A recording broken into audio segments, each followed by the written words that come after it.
அதாவது மனுஷங்களால் அடங்க முடியல. அடங்காமை என்கிற பண்பை அடிப்படையாக கொண்டு தான் தற்போதுள்ள இயந்திர அறிவியல் உலகில் வாழ்ந்து கொண்டிருக்கிறார்கள். ஆட்டம் போடுறாங்க, அடங்காமல் ஆட்டம் போட்டுட்ருக்காங்க. அடங்காமையே அடிப்படையாக கொண்ட ஆட்டம், அந்த ஆட்டத்தை இப்போ போட்டுக்கிட்டு இருக்காங்க. அதில் பணிவு இல்லை, கட்டுப்பாடு இல்லை, ஒழுக்கம் இல்லை, அடக்கம் இல்லை, எதுவுமே இல்லாமல் அவன் விரும்பின போக்கில் பைத்தியம் மாதிரி ஆட்டம் போட்டுக்கிட்டு இருக்காங்க மனுஷங்க இயந்திர அறிவியல் உலகில். காரணம் என்னென்னா, அதற்கு ஒரே ஒரு காரணம் தான், உப்பு கலந்து சமைக்கப்பட்ட உணவுகள். இந்த உணவுகளை சாப்பிட்டா இந்த மாதிரி தான் ஆட்டம் போடுவாங்க. ஆட்டம் போட்டால் என்னாகும்? அழிவு தான் சேரும். அழிவுகள் எல்லாத்துக்கும் இங்கே உதாரணம் இருக்குது. எச்சரிக்கை இல்லை. இங்கே நடக்கிற ஒரு நடைமுறையை முன்கூட்டி சொல்கிறோம், அவ்வளோதான். இங்கே என்ன நடந்துகிட்ருக்கு அதை சொல்கிறேன். அடங்காமல் ஆட்டம் வைக்கிற அந்த ஆட்டம் போடணுன்னா, அடங்காமல் இருக்கணும்னா அதுக்கேற்ற உணவுகள் தான் அந்த உப்பு கலந்து சமைக்கப்பட்ட உணவுகள். இதை சாப்பிட்டாக்கா இந்த மாதிரி தான் ஆட்டம் போடுவாங்க, அடங்க மாட்டாங்க. ஆட்டம் போட்டு கடைசியில் நோயை வரவழைச்சிப்பாங்க. விபத்துகள், சண்டைகள், போர்கள், ஏற்றத்தாழ்வுகள், ஏழை பணக்காரன், சாதி வேற்றுமை, மத வேற்றுமை இப்படின்னு சொல்லிட்டு ஏதாவது சண்டை போடுறதுக்கு அவங்களுக்கு காரணம் தேவை. அதுக்கு தான் இந்த சாதியெல்லாம் உருவாக்குனாங்க. சண்டை போடணும், மற்றவங்கள விரோதியாக பார்க்கணும், சண்டை போடணும், அதுக்கு ஒரு காரணம் தேவை. அதுக்கு தான் அதுக்கேற்ற ஒரு வாழ்க்கை முறையை உருவாக்குறாங்க. சண்டை போடுறதுக்குன்னே ஒரு வாழ்க்கை முறையை உருவாக்குறாங்க. ஏழைகள், பணம், அதுக்கு தான் பணத்தையே கண்டுபிடிச்சாங்க. அந்த மாதிரி ஒரு அடங்காமல் போகிறதுக்கு காரணம், இந்த மாதிரி ஒற்றுமை இல்லாமல் அழிஞ்சு போகிறதுக்கு காரணமே இந்த உணவுகள் தான் காரணம். உணவிலிருந்து தான் உணர்ச்சிகள் ஆரம்பிக்குது. ஒருத்தர் ஒரு பசியோடு இருக்கார், 2 நாள் 4 நாள் பட்னி அடக்காருன்னா அவரால் ஒன்றுமே பண்ண முடியாது. உணவு கொடுத்தா அவர் எழுந்து பேச ஆரம்பிச்சிருவார். உணவு கொடுத்தா அவரை காப்பாற்றிடலாம். அப்போ உணவு தான் ஒருத்தருக்கு எல்லா வித உணர்வுகளையும் ஒரு வாழ்க்கையுமே கொடுக்குது. அப்படின்னா அப்போ அது என்ன மாதிரியான உணவுகள், என்ன மாதிரியான உணர்வுகளை கொடுக்கறது? எல்லா வித அதாவது உணர்வுகளுக்கும் வன்முறை உணர்வுகளுக்கும் சாப்பிட்ற சாப்பாட்டுக்கும் சம்மந்தம் இல்லை அப்படின்னு. ஒருத்தர் உயிரோடு வாழ்கிறதுக்கே உணவு தான் காரணம். உயிரோடு வாழும்போது அவர் என்ன மாதிரி வாழ்கிறாரு, எதன் அடிப்படையில் வாழ்ந்து கொண்டு இருக்கிறார், என்ன மாதிரியான உணர்வுகளை வெளிப்படுத்துகிறார், அதற்கும் அந்த உணவு தான் காரணம். எல்லாத்துக்குமே உணவு தான் காரணம். உயிரோடு வாழ்கிறதுக்கும், அதாவது உணவே இல்லைன்னா ஒருத்தர் செத்தே போயிடுவார். அப்போ செத்து போகக்கூடிய உணவுகளை மனுஷங்களாக இன்றைக்கி உயிரோடு வாழ்ந்துட்டுருக்கோம் அப்படின்னா, உலகில் உள்ள உயிரினங்கள் உயிரோடு வாழ்கிறது என்றால் உணவு தான் காரணம். அப்புறம் அந்த உயிரோடு வாழ்கிற அந்த மனுஷங்க என்ன மாதிரியான கேரக்டரோடு வாழ்கிறாங்க, அதுக்கும் இந்த உணவு தான் காரணம். என்ன மாதிரியான உணவு சாப்பிட்றாங்களோ அந்த மாதிரியான குணநலன்கள் அவர்களுக்கு வரும். அந்த மாதிரியான ஒரு வாழ்க்கை வாழ்வதற்கு உயிர் வாழ்வதற்கு உணவு தான் காரணம். உணவு சாப்பிடலைன்னா நம்ம உயிர் வாழ முடியாது. அப்படின்னா அப்போ என்ன மாதிரியான நீ உணவை சாப்பிடுகிறாய், அதுதான் உனது வாழ்க்கை முறையை தீர்மானிக்கிறது. நீ உயிரோடு வாழ்வதற்கு உணவு தான் காரணம். அதே நேரத்தில் நீ என்ன மாதிரியான உணவை சாப்பிடுகிறாய், அதுதான் நீ எப்படி வாழ்கிறாய் என்பதை எப்படிப்பட்ட உணவுகளை சாப்பிடுகிறாயோ அப்படிப்பட்ட வாழ்க்கையை தான் நீ வாழ்வ. அப்போ மனுஷங்க இன்றைக்கி ஆட்டம் போட்டுக்கிட்டு இருக்காங்க. இதுக்கெல்லாம் என்ன காரணம்? அடங்காமல் ஆட்டம் போட்டுக்கிட்டு ஒரு வெறியாட்டம் போட்டுக்கிட்டு இருக்காங்க. இதுக்கெல்லாம் என்ன காரணம்னா, இந்த உப்பு கலந்து சமைக்கப்பட்ட உணவுகள், தானிய உணவுகள், அது எதாக இருந்தாலும் சரி, உப்பு கலந்துட்டாலே அதை உப்பை கலந்து நீ சாப்பிட்டாலே எந்த உணவாக இருந்தாலும் அதுக்கு தகுந்த மாதிரி அது வேலையை காட்டும். நீ காய்கறி பொரியலை உப்பு கலந்து சமைச்சு சாப்பிட்டா அது கொஞ்சமாக வேலை காட்டும். அதுவே தானிய உணவுகளை அரிசி, கோதுமை இதெல்லாம் உப்பு கலந்து சமைச்சு சாப்பிட்டா இன்னும் அதிகமாக வேலை காட்டும். அது மாமிச உணவு இதெல்லாம் நீ உப்பு கலந்து சமைச்சு சாப்பிடும்போது அது இன்னும் பயங்கரமாக வேலை காட்டும். அதே நேரத்தில் இந்த தானிய உணவுகள், மாமிச உணவுகள், மீன் உணவுகள், முட்டை உணவு இதை உப்பே சேர்த்துக்காமல் சாப்பிட்டா கூட அது கேடு தான். அதுவும் ஆட்டம் போட தான் வைக்கும். எதுக்கு ஆட்டம் போடுறீங்க அப்படின்னா, மரண பயத்தில் தான் அந்த ஆட்டம் போடுறாங்க மனுஷங்க. இவ்வளோ ஆட்டம் போடுறாங்களே, அடங்காமல் ஆட்டம் போடுறாங்களே, இதுக்கெல்லாம் காரணமே அந்த பயம்தான், மரண பயம். ஏன்னா இவங்க சாப்பிட்ற உணவுகள் என்பது மரண பயத்தை ஏற்படுத்துகிறது. உப்பு கலந்து சமைக்கப்பட்ட இந்த செயற்கையான உணவுகள் இருக்குல்ல, இது இதை சாப்பிட்டாலே இவங்களுக்கு ஒரு பயம் வருது, ஒரு நடுக்கம் வருது. அது உடம்புக்குள்ளே இருக்கும், அது வெளியே தெரியாது. அதுதான் இந்த மாதிரி பிற்காலத்தில் இப்படி ஆட்டம் போட வைக்குது. பிற்காலத்திலோ அல்லது சின்ன வயசுலேருந்து அவங்க சாப்பிட்டு வராங்க, அப்புறம் வளர்ந்த பிறகு இந்த மாதிரி ஆட்டம் போடுறதுக்கு அவர்கள் உண்ணுகிற உணவுகள் தான் காரணம். அல்லது அது சாப்பிட்டாலே சின்ன வயசாக இருந்தாலும் சின்ன வயசுக்கு தகுந்த மாதிரி ஒரு ஆட்டத்தை போடுவாங்க. சின்ன பசங்கள்லாம் அடங்க மாட்டாங்கிறாங்க பாருங்க. அப்புறம் ஒரு கட்டத்துக்கு பிறகு தான் அடங்குவாங்க அப்படின்னு நம்ம நினைக்கிறோம். சின்ன பசங்கன்னா அடங்க மாட்டாங்க அப்படின்னு நினைக்கிறோம்ல. அதுக்கு எல்லாமே காரணம் என்னென்னா, இந்த உணவு தான் காரணம். என்னென்னா, இந்த உணவை சாப்பிட்டா நோய் வரும், சீக்கிரமாக செத்து போயிடுவாங்க. 70 வயசுக்குள்ளே செத்துருவாங்க, 70-80 வயசுக்குள்ளே செத்துருவாங்க. 120 வருஷம் வாழ வேண்டிய மனுஷங்க 80-70 வயசில் செத்து போயிடுவாங்க. அப்போது அந்த உணவை சாப்பிட்டா உங்களுக்கு நடுக்கம் வருமா வராதா? ஒரு மரண பயம் வருமா வராதா? நீங்கள் இட்லி சாப்பிட்றீங்க அப்படின்னா அதில் சாப்பிட்டாலே உங்களுக்கு மரண பயம் வரும், நடுக்கம் வரும். சாப்பிட போகிறீங்க, அதைத்தான் நம்ம சாப்பிட போகிறோம் அப்படின்னாலே உங்களுக்கு ஒரு நடுக்கம் வரும், மரண பயம் வரும். அதை உங்களால் உணர முடியல, தெளிவாக கண்டுபிடிக்காத நிலையில் நீங்கள் இருக்கலாம். அந்த மாதிரி நம்ம உப்பு கலந்து உணவில் சாப்பிட்றதுனால தான் நம்ம மரண பயத்தில் தான் ஆட்டம் போட்டுட்ருக்கோம். பயத்தில் வாய் உளர்றாங்கன்னு சொல்லுவாங்கள்ல, உளர்றாரு, பயந்து போய் உளறிட்டுருக்காரு, பயத்தில் வாய் நடுங்குது, பயத்தில் பேசிகிட்டு இருக்காரு இவர் அப்படின்னு சொல்லுவோம்ல. மனுஷங்க எல்லாருமே அப்படி தான் பேசிகிட்டு இருக்காங்க, பயந்து போய் தான் பேசிகிட்டு இருக்காங்க, நடுக்கத்தில் மரண பயத்தில் இருக்காங்க எல்லாருமே. அதனால தான் மரண பயத்தில் இருப்பவர்கள் அவர்களிடம் ஒரு வேலையை கொடுத்தா அது மரணத்தை தான் உருவாக்கும். மரணத்தை பற்றியே இவங்க மரணத்தை நோக்கி இழுத்து செல்லப்படுகிறார்கள். இவர்கள் போல எல்லாருமே ஒரு காலத்தில் சாவதான் போகிறாங்க. ஆனால் இது பாருங்கள், இந்த உணவுகளை சாப்பிட்டா நீங்கள் நோய் வந்துடும், நோயோடு நீங்கள் மரணத்தை நோக்கி போயிட்டுருப்பீங்க. அதுவும் ஒரு 80 வயசுக்கு மேலே தாண்டுறது ரொம்ப கஷ்டம், 70 வயசு தாண்டதே கஷ்டம். அப்போ எவ்வளோ பயம் இருக்கும் பாருங்கள். அதுக்கு எல்லாமே இந்த உணவுகள் தான் காரணம். நோயை தருகிற உணவுகள், விரைவாக மரணத்தை அடைய வைக்கிற ஒரு உணவுகள். அதை சாப்பிட்டா ஒரு நடுக்கம் ஏற்படும், பயம் வரும். அந்த பயத்தில் தான் ஆட்டம் போட்டுட்ருக்காங்க. நான் விஞ்ஞானியாக போகிறேன், டாக்டராக போகிறேன், இன்ஜினியராக போகிறேன் அப்படின்னா நடுங்குறானுங்க, துள்ளாட்டம் போட்டுட்ருக்கானுங்க. நான் இன்ஜினியராக போய் நடுங்க போகிறேன், ஆட்டம் போட போகிறேன், எல்லாம் அடங்காமை. நான் டாக்டராக போகிறேன், விஞ்ஞானியாக போகிறேன், அதாக போகிறேன், இதாக போகிறேன், அணு உலையை அமைக்க போகிறேன், அணு விஞ்ஞானி, அணு உண்டு தயாரிக்க போகிறேன், எல்லாம் அந்த பயத்தில், மரண பயத்தில் போடுற ஆட்டம். அதோட விளைவு அது இப்படி தான் இருக்கும். அப்போது இயற்கையோடு இணைந்த மனித வாழ்க்கையில் அவங்க உப்பு கிடைக்காது, உப்பு கலந்து சமைச்சு சாப்பிட மாட்டாங்க. ஏன்னா அங்கே வாகனங்கள் கிடையாது, போக்குவரத்து வாகனங்கள் கிடையாது, பணம் எங்கும் நடைமுறை கிடையாது, வியாபாரம் கிடையாது, விற்பனை கிடையாது. அப்போது உப்பு கிடைக்காது, உப்பு சாப்பிட்றது தப்பு அப்படிங்கிறதையும் உணர்ந்து தான் அங்கே போகிறாங்க. அதனால் உப்பு கிடைக்கல அப்படிங்கிறனால தான் அவங்க சாப்பிட மாட்டாங்க அப்படி கிடையாது. உப்பு சாப்பிட்றது தவறு அப்படின்ட்டு உப்பை கலந்து உணவை சமைச்சு சாப்பிட்றது தவறு. அது என்ன விளைவுகளை ஏற்படுத்துங்கிறது இந்த மாதிரி கடந்த கால மனிதகுல வரலாற்றை பார்த்தாலே போதுமானது. கடந்த ஒரு 3000 வருஷமாக மனுஷங்க என்ன பாடுபட்டாங்க, எவ்வளோ அவஸ்தைப்பட்டாங்க, அது நமது மூளையில் அனுபவங்கள் பதிவு செய்யப்பட்டிருக்கு, படிப்பினைகள். அதனால் அதை பார்த்தே அவங்க என்ன பண்ணுவாங்க, உப்பை கலந்து சமைச்சு சாப்பிட மாட்டாங்க. அப்போ அவங்க என்ன சாப்பிடுவாங்க, உப்பு சேர்க்காமல் சில உணவுகளை சமைத்து சாப்பிடுவாங்க, சில உணவுகளை பச்சையாக சாப்பிடுவாங்க. அதனால் என்ன ஆகுனா ஆட்டம் போட மாட்டாங்க. அந்த உணவுகள் கட்டுப்படுத்தக்கூடிய உணவுகள்.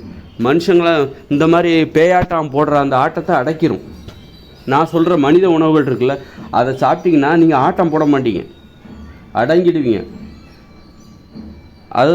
அந்த உணவு உங்களை அடக்கிவிடும், ஒடுக்கிவிடும், ஒரு கட்டுப்பாட்டுக்குள் கொண்டு வந்து விடும், ஒரு ஒழுக்கத்திற்குள் கொண்டு வந்து விடும். ரொம்ப அப்படி, அதாவது ஒரு இட்லி பூரி பொங்கல் சாப்பிட்டாக்கா அப்படி தெம்பாறு உணர்றீங்களா, அந்த தெம்பெல்லாம் நீங்கள் ஒரு காய்கறி பொரியல், கீரைகள், கிழங்குகள், பழங்கள் இதெல்லாம் சாப்பிட்டா அவங்களுக்கு வராது. அவ்வளோ தெம்பு அப்படி தெனாவட்டு அந்த இதெல்லாம் வராது. அது இந்த அடங்காமல் போடுற ஆட்டம் இருக்குல்ல, அது அந்த உணவுகளை சாப்பிட்டா வராது. எது பழங்கள், காய்கறிகள் எல்லாம் சாப்பிட்டிங்கன்னா உங்களுக்கு அந்த ஆட்டம் போடணுன்னே தோணுது, அது உங்களை அடக்கி விடும். வேறு வழி இல்லை, நீங்கள் அடங்கி தான் ஆகணும். ஏன்னா நோய்களுக்கு காரணமே இந்த உப்பு கலந்து சமைக்கப்பட்ட உணவுகள் தான். நமக்கு எனர்ஜி கிடைக்குது, ஆற்றல் கிடைக்குது, தற்காலிகமாக உங்களுக்கு ஒரு ஆற்றல் கிடைக்குது, உடம்புல வலிமை கிடைக்குது அப்படிங்கிறதுக்காக நீங்கள் உப்பு கலந்து சமைக்கப்பட்ட உணவுகளை சாப்பிட்டிங்கன்னா இப்போ ஆட்டம் போடுவீங்க. ஆனால் ரொம்ப நாளைக்கு ஆட்டம் போட முடியாது. ஒரு 70 வயசில், ஒரு 40 வயசில் நோய் வரும். 40 வயசுலேருந்து ஒரு 30 வயசு வரைக்கும் நோயோடு போராடுவீங்க. அப்புறம் 70 வயசு 80 வயசில் செத்து போயிடுவீங்க.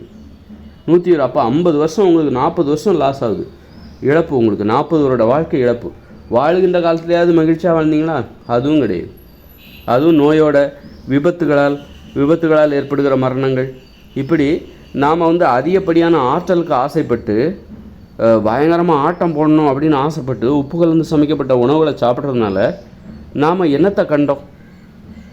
ஏகப்பட்ட இழப்புகள், ஏகப்பட்ட மரணங்கள், மரண ஓலங்கள், விபத்துகள், கொலைகள், குற்றங்கள், சண்டைகள், ஏற்றத்தாழ்வுகள், மகிழ்ச்சியற்ற ஒரு வாழ்க்கை, ஒரு ஒற்றுமையே இல்லை, நோய்கள். விபத்துகளால் 10 லட்சம் பேர் சாகுறாங்க, உடல் ஊனமடைகிறாங்க 10 லட்சம் பேர், பல கோடி கணக்கில் நோய்களால் சாகுறாங்க. 70 வயசுக்கு மேலே யாரும் உயிரோட வாழ. அப்போது நம்ம தற்காலிகமாக இந்த தானிய உணவுகளிலிருந்து, உப்பு கலந்து சமைக்கப்பட்ட இந்த செயற்கை உணவுகளிலிருந்து நமக்கு கிடைக்கிற ஒரு ஆற்றல், அதுக்கு ஆசைப்பட்டு அதுதான் உணவுன்னா அப்படித்தான் இருக்கணும் அப்படின்னு நம்ம நினச்சிக்கிட்டு அதை சாப்பிட்றோம். சாப்பிட்டா எவ்வளோ பெரிய இழப்பு பாருங்கள். அப்போது நீங்கள் நோயோடு இருக்கக்கூடாது, ஆரோக்கியமாக இருக்கணும், ஒரு 120 வயசு வரைக்கும் வாழணும் அப்படின்னா உங்கள் ஆட்டத்தை குறைச்சிக்கணும். இந்த மாதிரி ஆட்டம் போடக்கூடாது. உங்களை ஒரு கட்டுப்படுத்துகிற ஒரு உணவை சாப்பிட வேண்டும். கட்டுப்படுத்துகிற உணவு இது அந்த கீரைகள், கிழங்குகள், காய்கறிகள், பழங்கள், பருப்பு வகைகள், கடலைகள், தயிர், மோர், பால், தேன். இதுதான் மனித உணவுகள். இதை சாப்பிட்டிங்கன்னா நீங்கள் வந்து அதுவே உங்களை அடைக்கிறோம். ரொம்ப ஆற்றல்லாம் உங்களுக்கு கிடைக்காது. ஒரு ஆற்றல் குறைவான ஒரு ஆற்றல் தான் கிடைக்கும். ஆனால் நோய் வராது. வாழ்நாள் ஒரு 120 வயசு வரைக்கும் வாழலாம். நோய் வராது. பெருசாக இந்த மாதிரி ரொம்ப சவுண்டாலாம் பேச முடியாது. அது எல்லா வகையிலுமே உங்களை கட்டுப்படுத்தும். மனுஷங்களோட ஆட்டத்தை அடக்கணும்னா அது உணவால் தான் முடியும். நீங்கள் உண்ணுகிற உணவில் இந்த உப்பு கலந்து சமைக்கப்படுகிற உணவுகளை சாப்பிடக்கூடாது. அப்படி சாப்பிடாமல் இருந்துட்டாலே ஆட்டம் அடங்கிடும். நீங்கள் சாப்பிட்டா என்ன, நீங்கள் நினச்சி பாருங்கள், நல்லா சாப்பிட்டுட்ருக்கீங்களா, என்னவா மாறும்? மனுஷங்களோட ஆற்றல் என்ன, மனுஷங்களோட திறன் என்ன, தன்மை என்ன, மனித தன்மை என்றால் என்ன, மனித திறமையின் தன்மை என்றால் எப்படி இருக்கும் அப்படின்னு தெரிஞ்சுக்க ஆசைப்படுறீங்களா? ரொம்ப எளிது. போய் ஒரு 2 நாளைக்கு உப்பு கலந்து எந்த உணவையும் சாப்பிடாதீங்க. தானிய உணவுகளை சாப்பிடாதீங்க, மாமிச உணவுகளை சாப்பிடாதீங்க. நான் சொல்கிற மனித உணவுகளை மட்டுமே சாப்பிடுங்க. உப்பை சேர்த்துக்காதீங்க. அப்போ உங்கள் எனர்ஜி எப்படி இருக்குது, உங்களுடைய ஆற்றல் வலிமை எப்படி இருக்குது, அதுதான் மனித ஆற்றல். அதுவே உங்களை அடைக்கிறோம். முன்ன மாதிரி இருக்க முடியாது. இந்த மாதிரி ஆட்டம் போடணும், அதுதான் ஆற்றல், எனர்ஜி அப்படின்னு நீங்கள் நம்புறீங்கல்ல, இந்த மனித ஆற்றல், இது உங்களுக்கு இருக்காது. அப்போ அதில் உங்களால் 2 நாள் கூட தாக்கு பிடிக்க முடியாது, ஓடி வந்துடுவீங்க. ஏன்னா அதுக்கு பழக்கப்படணும். ஒரு மனித தன்மையோட மனித திறமை, மனித ஆற்றல்னால் அது மென்மையானது. அந்த ஆற்றலுக்கு நீங்கள் பழக்கப்படணும். சும்மா டக்குன்னு போக முடியாது. ஏன்னா இதிலே நீங்கள் வாழ்ந்து பழகிட்டீங்க. இந்த உப்பு கலந்து சமைக்கப்பட்ட உணவுகளை சாப்பிட்டு அளவுக்கு அதிகமான ஆற்றலை, ஒரு செயற்கையான ஆற்றலை உடம்பில் ஏற்றிக்கிட்டு வாழ்ந்து பழகிட்டீங்க. இது ஒரு ஊக்க மருந்து. உப்பு கலந்து சமைக்கப்படுகிற உணவுகள் அத்தனையும் ஊக்க மருந்து. சமைத்து விட்டாலே உணவு என்பது மருந்தாக மாறிவிடும்.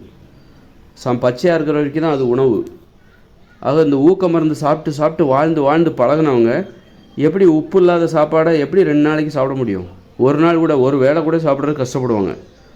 அதனால் காய்கறிகள், பழங்கள், கீரைகள், கிழங்குகள், பயிர் வகைகள், பருப்பு வகைகள், கடலைகள், தயிர், மோர், பால், தேன், இந்த உணவுகளை, இதுதான் மனித உணவு. இதை மட்டும் நீங்கள் உப்பு சேர்க்காமல் ஒரு 2 நாள் சாப்பிடுங்க. மனித தன்மைன்னா என்ன, மனித திறமைன்னா என்னன்னு அப்போ தான் உங்களுக்கு தெரியும். அப்போ உலகத்தில் உள்ளவங்க அத்தனை பேரும் 2040 அப்புறம் இப்படிப்பட்ட உணவை தான் சாப்பிட போகிறாங்க. அப்படின்னா அவங்க ஆட்டமே போட மாட்டாங்க. ஏன்னா அவங்களுக்கு உப்பும் கிடைக்காது. உப்பு இருந்தாலும் கிடைச்சாலும் அதை சாப்பிட மாட்டாங்க. இப்போ கத்தி இருந்தால் நம்ம கொலை பண்ணிடுவோமா? பண்ண மாட்டோம்ல. கொலை பண்ணுறது தப்புன்னு நினைக்கிறோம்ல. அது மாதிரி உப்பு கலந்து சமைச்சு சாப்பிடக்கூடாது, அது தவறு அப்படிங்கிற அந்த அறிவு, அதுதான் பாதுகாப்பு. இப்போ கத்தியை ஒழிச்சு வைக்கக்கூடாது. இப்போ கத்தியை நம்ம ஒழிச்சு வைக்கக்கூடாது. அந்த மனப்பான்மையை மாற்ற வேண்டும். கொலை செய்ய வேண்டும் என்கிற மனப்பான்மையை மாற்றிவிட்டால் அவரிடம் கத்தி, துப்பாக்கி எல்லாத்தையும் கையில் கொடுத்துடலாம். அவங்க அதை வச்சு ஒன்றும் பண்ண மாட்டாங்க. அதனால் கொலை பண்ணணும்னு நினைக்கிறவங்ககிட்ட ஆயுதங்கள் இல்லைனாலும் அதே மாதிரி தான் உப்பு கலந்து சமைக்கப்படுகிற உணவுகளை சாப்பிடக்கூடாதுன்னு நினச்சிட்டா மூட்டையாக உப்பு இருந்தாலும் அதை எடுக்க மாட்டாங்க.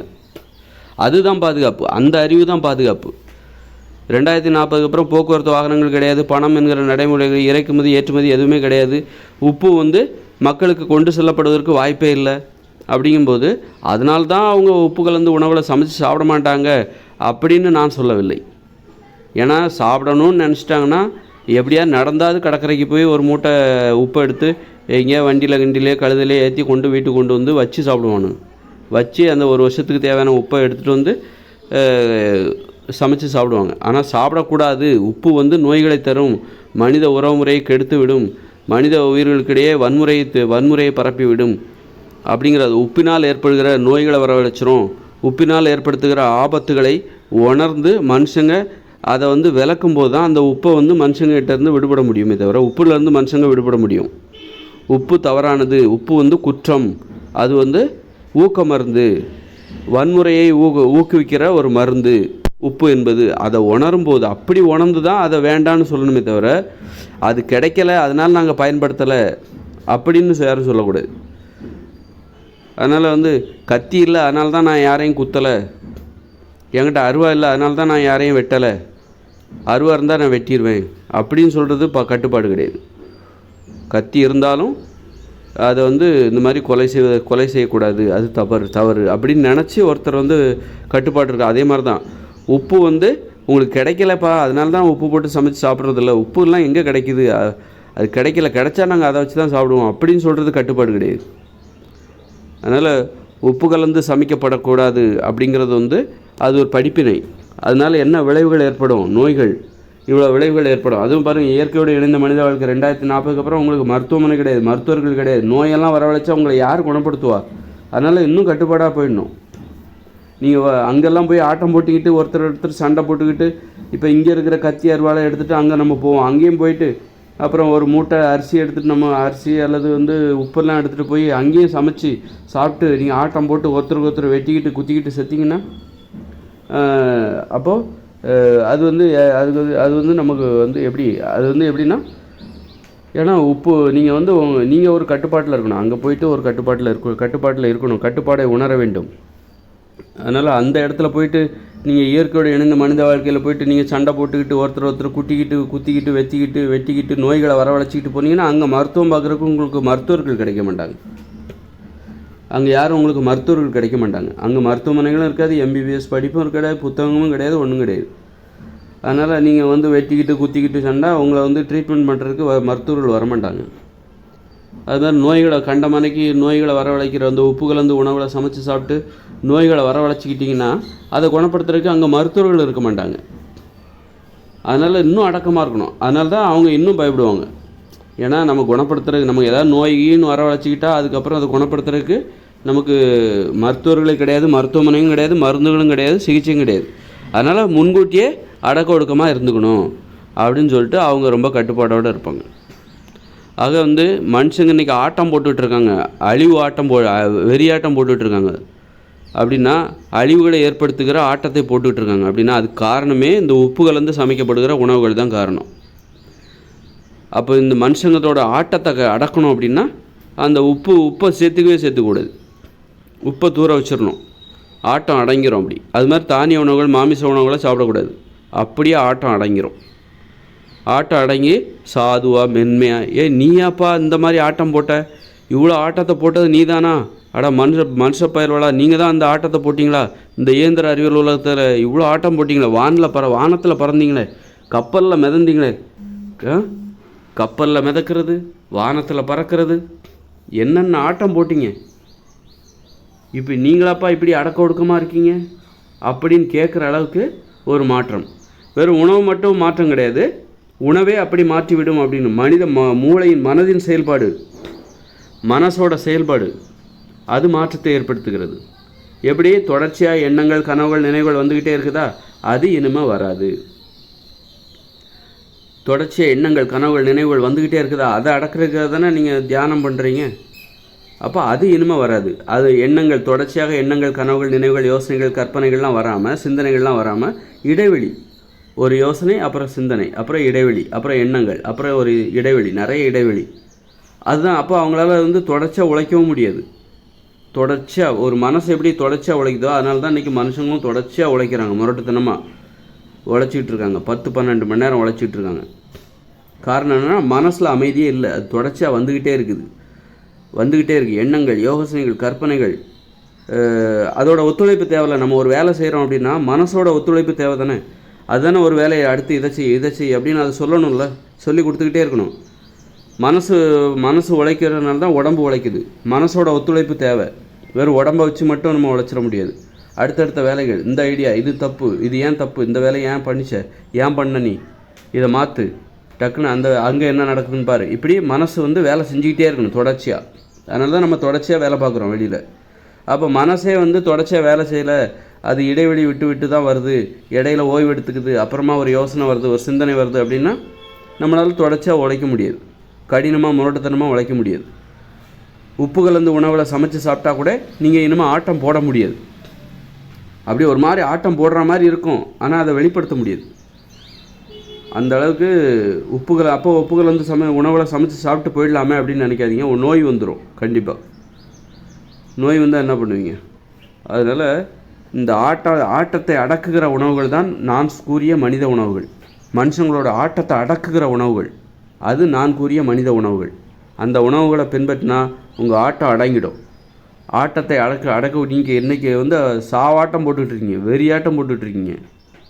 வானத்தில் பறக்கிறது என்ன, விண்வெளிக்கு போகிறது என்ன, காரு பைக்குன்னு வேகமாக போகிறது என்ன, அடித்து தள்ளிட்டு போயிட்டே இருக்கீங்க. கூட ஒரு செகண்ட் ஒரு தவறு பண்ணிட்டாங்கன்னா இடித்து தள்ளி காலெல்லாம் துண்டாக போயிடுச்சு. என்ன ஆட்டம், குண்டுகளை போடுறது என்ன, அணுகுண்டுகளை வர தயாரித்து வைத்து என்ன ஆட்டம் போட்டுக்கிட்டு இருக்கீங்க. அப்போ இது எல்லாமே இயற்கையாகவே அடங்க போகுது. இயற்கையாகவே இதை அடக்கணும்னா உப்பு கலந்த உணவுகளை சமைச்சு சாப்பிடக்கூடாது. அதே மாதிரி சமைச்சு சாப்பிட்டாலும் ஆட்டம் 2040க்கு அப்புறம் ஆட முடியாது. ஏன்னா மூளையில் அந்த மாற்றம் ஏற்பட்டு விட்டது. அதை நோக்கி தான் நம்ம போகிறோம். மூளையில் அதன் செயல்பாட்டில், மூளையோட செயல்பாடு தான் மனசு. மனம் என்பது ஒரு நோய். அப்படின்னா மூளையின் செயல்பாட்டில் ஏற்பட்ட ஒரு நோய், அதுதான் மனசு. மனம்ங்கிற நோய் மூளையில் மட்டும்தான் ஏற்பட்டுச்சா அப்படின்னா உடம்பு முழுக்க ஏற்பட்டிருக்கு. உடம்பு முழுக்க மனம் என்னும் நோய் ஏற்பட்டிருக்கு. மனம் என்னும் நோய் எங்கே ஏற்பட்டுச்சு? மூளையில் மட்டும் இல்லை, உடம்பு முழுக்க. ஏன்னா மூளையோட கட்டுப்பாட்டில் தான் உடம்பு இருக்குது. அப்படின்னா மூளையில் ஒரு நோயின்னா கண்டிப்பாக அதோட கட்டுப்பாட்டுகள் இயங்குகிற அந்த உடம்புலேயும் அதோட நோயோட பாதிப்பு இருக்க தானே செய்யும். அதனால் மனம் என்கிற நோய் கட்டுப்பாட்டுக்குள்ளே வந்துருச்சு. இப்போ எனக்கு வந்துருச்சு, இனிமேல் பிறக்கிற குழந்தைகளுக்கு அது வரும். அந்த கட்டுப்பாடான நிலை. இனிமேல் மனுஷங்களால் ஆட்டம் போட முடியாது. ஆட்டம் போடாத ஒரு இயற்கையான நிலை, இயற்கையான ஒரு பாதுகாப்பு, அதுக்குள்ளே நம்ம போகிறோம்.